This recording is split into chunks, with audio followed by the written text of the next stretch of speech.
নমস্কার, ডিজিটাল খবরিলালে সবাইকে স্বাগত। রঘুপতি রাঘব রাজা রাম পতিত পাবন সীতা রাম।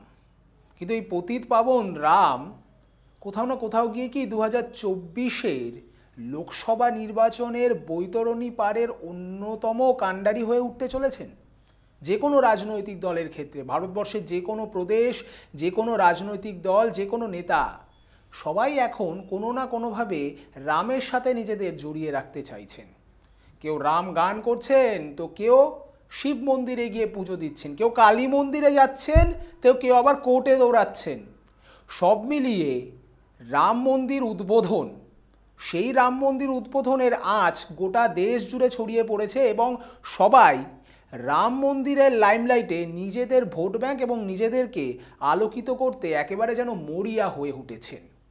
কিন্তু তাতে কতটা কি হবে, কতটা কে লাভের ফসল ঘরে তুলবে, সেটা তো সময়ই বলবে।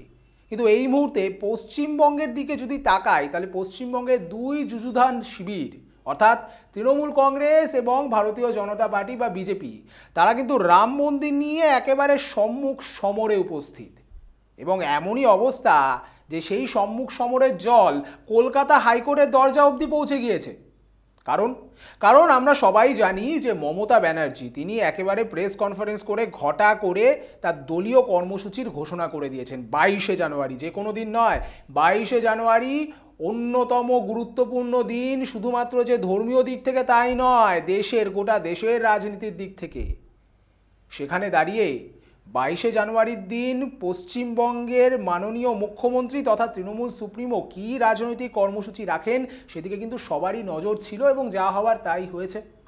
22শে জানুয়ারি মমতা ব্যানার্জি ঘোষণা করে দিয়েছেন যে সম্প্রীতি মিছিলের তিনি ডাক দিচ্ছেন।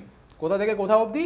হাজরা মোড় থেকে শুরু করে কলেজ পার্ক সার্কাসের যে ময়দান রয়েছে সেই ময়দানে, এবং ময়দানে একটা সমাবেশও হবে। খুব ভালো কথা।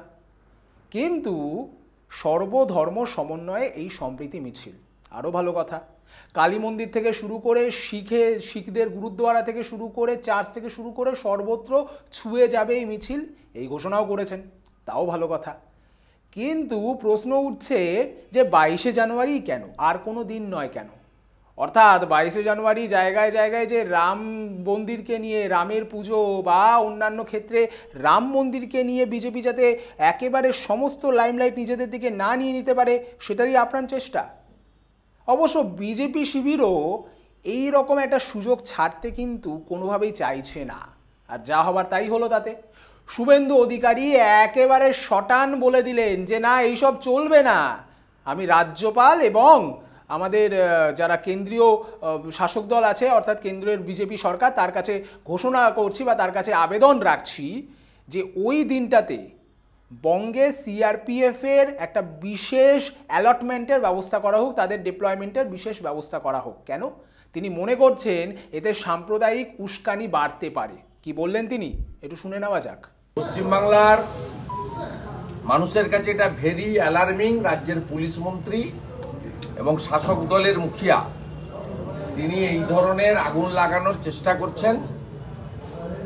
আমি মহামান্য রাজ্যপালকে বলবো উনি অবিলম্বে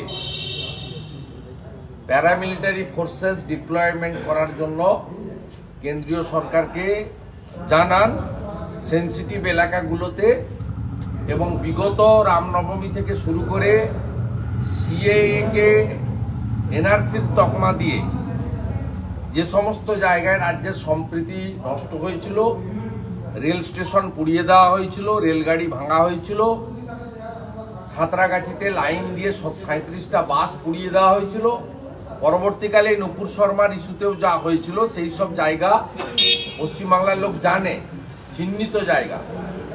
ওই সব জায়গায় প্যারামিলিটারি ফোর্স ডিপ্লয়েড করা হোক, এটা আমি এই রাজ্যের বিরোধী দলনেতা হিসেবে দাবি করছি। রাজ্যপালের কাছেও তিনি একই আবেদন জানিয়েছেন, খুব ভালো কথা। কিন্তু জল আরও জটিল হয়ে গেল, আরও ঘোলা হয়ে গেল যখন এটা জানা গেল যে তিনি শুধু রাজ্যপাল বা কেন্দ্রীয় সরকারের কাছে বাহিনী চাইছেন তা নয়, তিনি এবার এই যে মিছিল, সম্প্রীতির মিছিল, সেটাকে স্থগিত করবার জন্য সরাসরি হাইকোর্টে গিয়েছেন এবং হাইকোর্টে হরিশ ট্যান্ডনের ডিভিশন বেঞ্চ কলকাতা হাইকোর্টের, সেখানে এই মামলাটা শুনবার একটা যে প্রস্তাবনা সেটা নেওয়া হয়ে গিয়েছে। খুব ভালো কথা। কিন্তু মুশকিলটা হলো যে বিজেপি কেন তাহলে এই সম্প্রীতি মিছিলকে আটকাতে বদ্ধপরিকর। অনেকেই বলছেন যে এতে তো মমতা ব্যানার্জির রামকে তিনি মানেন না, বা তিনি যে বারংবার জয় শ্রীরাম ধ্বনিতে ক্ষুব্ধ হন, তিনি যে রাম বিরোধী, এরকমও একটা দিক উঠে আসছে। তো সেটা তো বিজেপির হাতের একটা হাতিয়ার হতেই পারত। তাহলে কি অন্য কোনো অঙ্ক, অন্য কোনো সমীকরণ, নাকি রাজনৈতিকভাবে নিজেদের অস্তিত্ব, বিশেষ করে শুভেন্দু অধিকারীর নিজের অস্তিত্ব বজায় রাখবার জন্য, নিজেকে আরও লাইমলাইটে রাখবার জন্যই এরকম একটা ঘোষণা বা এরকম একটা প্রচেষ্টা? এটা নিয়েও কিন্তু অনেক রাজনৈতিক মহলে অনেক জল্পনা চলছে। অপরদিকে আমরা দেখলাম যে 14 তারিখ থেকে শুরু করে 22 তারিখে এই যে বিভিন্ন ভারতবর্ষের বিভিন্ন যে রাজ্যগুলি আছে, তাদের প্রত্যেকটি রাজ্যে ছোট বড় মন্দির, সমস্ত মন্দিরে স্বচ্ছতা অভিযানে ডাক দিয়েছিলেন খোদ প্রধানমন্ত্রী নরেন্দ্র মোদী। কোথা থেকে দিয়েছিলেন? অযোধ্যায় দাঁড়িয়ে। অযোধ্যায় তিনি যখন তার র্যালি করেছিলেন এবং তারপরে যিনি সমাবেশ করেছিলেন, সেই সমাবেশে দাঁড়িয়ে তিনি এই ডাক দিয়েছিলেন। সেই অনুযায়ী বিজেপির ছোট বড় মেজো শেষো সব নেতারা কিন্তু একেবারে নেমে পড়লেন মন্দির পরিষ্কার করতে। শুভেন্দু অধিকারীও তার ব্যতিক্রম নয়। সবাই মিলে একদম ঝা চকচকে করে মন্দির নিজেদের ফেসবুক থেকে শুরু করে টুইটার থেকে শুরু করে সমাজ মাধ্যমে একদম নিজেদেরও বিজ্ঞাপন করে ফেললেন, সঙ্গে সঙ্গে রাম ভক্তিরও বিজ্ঞাপন দেখিয়ে দিলেন। অবশ্য তাতেও আবার আমাদের কেন্দ্রের এই মুহূর্তে বিরোধী দল খাতায় কলমে কংগ্রেস, তারাও কোনো মতে পিছিয়ে যেতে চাইছে না। একদা ধর্মনিরপেক্ষ বলে নিজেদের জাহির করা কংগ্রেসও কিন্তু কোথাও না কোথাও গিয়ে একটু হলো এখন নরম হিন্দুত্বের খেলা খেলছে, এমনটাও কিন্তু অভিযোগ করছে অনেকে। আমরা বিভিন্ন সময় দেখেছি, আমরা মধ্যপ্রদেশ নির্বাচনেও দেখেছি যে কমলনাথের স্ট্র্যাটেজি ছিল এই সফট হিন্দুত্ব বা নরম হিন্দুত্বের একটা রাজনীতি। এখন কি রাহুল গান্ধীও সেই পথে পা বাড়াচ্ছেন? কারণ যেটা শোনা যাচ্ছে যে এই 22 তারিখে রাহুলের যে আবারও ভারত জোড়ো ন্যায়যাত্রা, যেটাতে তিনি নেমেছেন এবং মণিপুর থেকে মুম্বাই যাওয়ার পথে তিনি সেই সময়টায় যেটা মনে করা হচ্ছে যে তিনি আসামে থাকবেন, আসামের গুয়াহাটিতে থাকবেন, সূত্র মারফত এমনই খবর পাওয়া যাচ্ছে। এবং সেই দিনটাতে তিনি একটি শিব মন্দিরে যাওয়ারও নাকি প্ল্যানিং রেখেছেন, সেখানে পুজো করবেন। অর্থাৎ কেউ রামের পুজো করছে, কেউ শিবের পুজো করছে, তো কেউ আবার কালীঘাটের কালী মন্দিরে গিয়ে বিশেষ পুজো দিয়ে সম্প্রীতির র্যালি করছে। ধর্ম একেবারেই কি গুলে খেয়ে নিয়েছে রাজনীতিকে? নাকি 2024-এ লোকসভা নির্বাচনের প্রাক্কালে রাম শুধুমাত্র রাম নন, তিনি শুধুমাত্র দেবতা নন, তিনি শুধুমাত্র দশরথের পুত্র নন, তিনি শুধুমাত্র ভগবান বিষ্ণুর অবতার নন, তিনি ভারতীয় রাজনীতিরও একটা অন্যতম চরিত্র হয়ে উঠেছেন, যার অনেকে বিরোধিতা করতে চেয়েও পারছেন না, আবার অনেকে একেবারে প্রবল ভক্তিতে গদগদ হয়ে রাম এবং আমি এবং রাম এরকম তত্ত্বই প্রকাশ করবার চেষ্টা করছেন, প্রতিষ্ঠা করবার চেষ্টা করছেন। এই মুহূর্তে দাঁড়িয়ে অন্তত এটাই বলা যায় যে আসন্ন 2024-এর লোকসভা নির্বাচনে অন্যতম ইস্যু কিন্তু হতে চলেছে রাম মন্দির, রাম জন্মভূমি, রামের ভক্তি। কে কত বড় ভক্ত আর কে কত বড় বিরোধী, এখন পরস্পরের বিরুদ্ধে সেইটাই যেন শানাবার চেষ্টা করছে, সেটাই যেন প্রতিপন্ন করার চেষ্টা করছে। কিন্তু মাঝখান থেকে কোথাও না কোথাও গিয়ে লোকজন বা যারা সাধারণ মানুষজন, যারা জনগণ, তারা কি ভাবছেন? কোথাও না কোথাও গিয়ে এই যে মমতা ব্যানার্জির র্যালি, তাতে র্যালিতে সম্প্রীতি নষ্ট হওয়ার যে অভিযোগ মমতা ব্যানার্জির বিরুদ্ধে শুভেন্দু অধিকারী তুলছেন, বা মমতা ব্যানার্জির দল শুভেন্দুদের বিরুদ্ধে রাম মন্দিরকে নিয়ে রাজনীতি করা, ধর্ম নিয়ে রাজনীতি করা, এই অভিযোগগুলো তুলছেন।